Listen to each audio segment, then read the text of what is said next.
Hey guys, कैसे हो आप सभी लोग। Welcome back to my channel. तो यार, जैसा कि कम्युनिटी पोस्ट में मैंने आप सभी लोगों से पूछा था, क्या आप में से कौन कौन लोग पीछे के कुछ एपिसोड्स देखना चाहते हैं। तो यार, ज़्यादातर लोगों की ये इच्छा है कि मैं उनके लिए भी वो पीछे वाले एपिसोड्स एक्सप्लेन कर दूं, क्योंकि यार जैसा कि आप सभी लोग जानते हैं कि मैं एपिसोड के एक भी पार्ट को मिस नहीं करता, उसकी एक्सप्लेनेशन पूरी तरह से देने की कोशिश करता हूँ। आप लोगों में से जिन लोगों ने भी इस एपिसोड को पहले देख लिया है, तो एक बार मेरी वाली वीडियो को भी देख लीजिए, जिससे कि आप डीमन एम्परर से और भी ज्यादा कनेक्ट हो सकें। तो यार, ज्यादा बातें ना करते हुए शुरू करते हैं ये वाला एपिसोड। एपिसोड की स्टार्टिंग में लूफेन अपनी रिंग में से एक चीज निकालता है और वो चीज 6th लेवल के लाइटनिंग स्पिरिचुअल बीस्ट का अंडा होता है। ये भाई वही वाला अंडा होता है जिसके लिए कि जूफेंग ने बुद्धि जेट लिक्विड के लिए लड़ा, जिससे कि इस अंडे की लाइफ दोबारा से रीजनरेट हो जाए। तो भाई उस फाइट के बारे में तो आप सभी लोग जानते ही हैं कि जूफेंग ने पूरे रीजेंट स्टेट की कितनी कर्री बैंड बजाई। तो अगर आपको अंडे का फंडा पूरी तरह से क्लियर हो गया तो हम आगे शुरू करते हैं।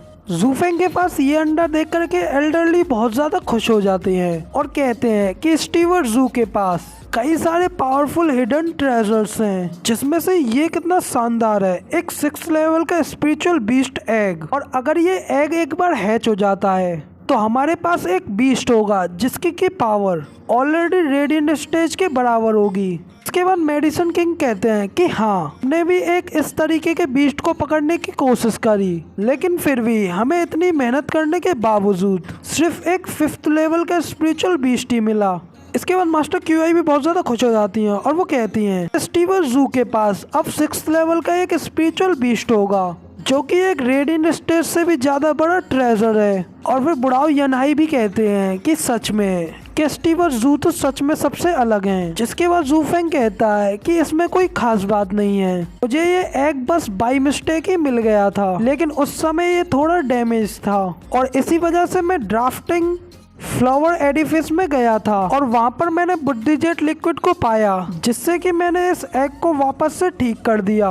लेकिन अब मुझे इसे हैच करना होगा, जिसके लिए मुझे एक ऐसी जगह चाहिए जहाँ पर कि बहुत ही ज्यादा थिक लाइटनिंग होती हो। इसके बाद मास्टर जेनाई जूफेंग से कहते हैं कि क्यों ना तुम थंडर गैदरिंग एरिया में जाओ।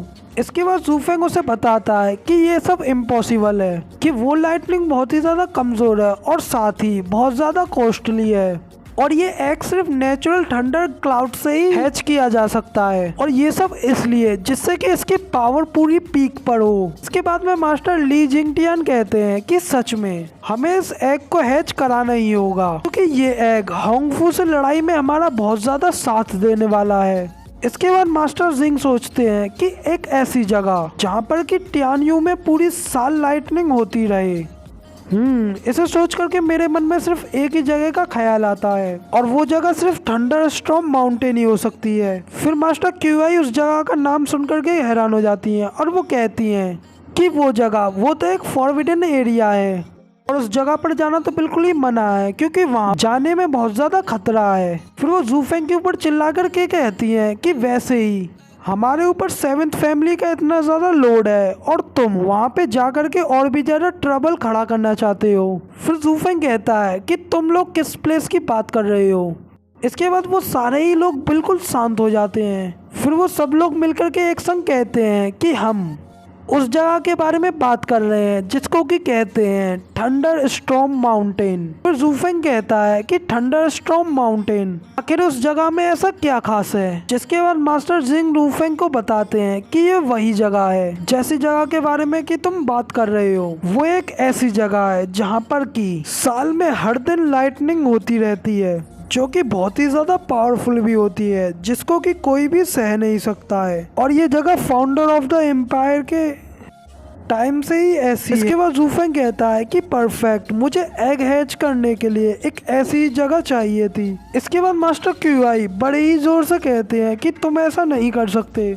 अगर तुम उस जगह पर जाना चाहते हो तो पहले इस बात को जान लो कि 60 साल पहले एम्पायर के 3 गार्डियन सेक्ट डीमन स्क्रैमिन सेक्ट के 4 क्रिमिनल्स को पकड़ने के लिए भेजा, जिसके बाद वो लोग उसी माउंटेन पर चले गए और 1000 ऑफ थंडर स्ट्राइक डेज तक नहीं लौटे। और अगर हम उस जगह पर एक बार गए तो हमारा वहाँ पर उन चारों क्रिमिनल्स से सामना होगा, तो हम डीमन स्क्रैमिंग सेक्ट को ऑफेंड करेंगे, जिसके बाद हमें उनके गुस्से का सामना करना होगा। जिसके बाद लूफेंग उनसे कहता है कि तुम ये कहना चाहती हो वो चारों क्रिमिनल डीमन स्क्रैमिंग सेक्ट के द्वारा प्रोटेक्ट किए जा रहे हैं। इसके बाद मास्टर क्यूआई कहते हैं कि तुम अभी भी पूरी तरह से नहीं समझे, डीमन स्क्रैमिंग सेक्ट ने बस उन्हें वहाँ पर छोड़ा है।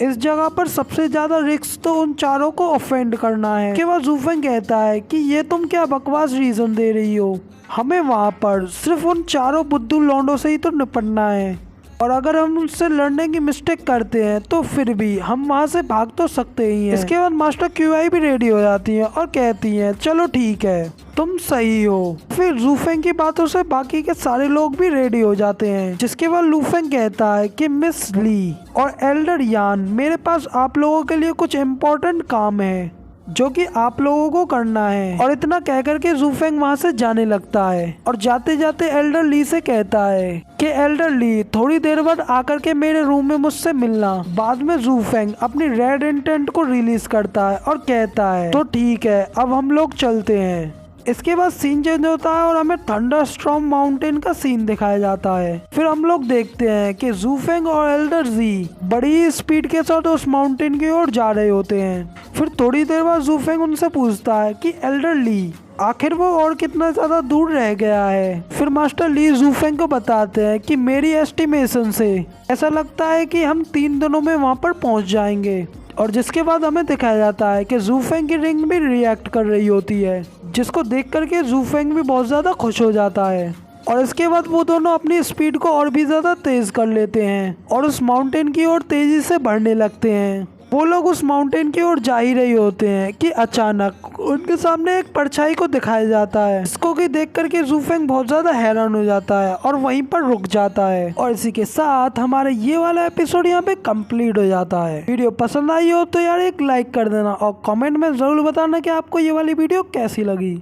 और ऐसी वीडियोस का फुल एक्सप्लेनेशन देखना चाहते हो तो जल्दी से मेरे चैनल को सब्सक्राइब कर दीजिए ताकि हमारी आए की सारी अपडेट्स आप तक पहुंचती रहें।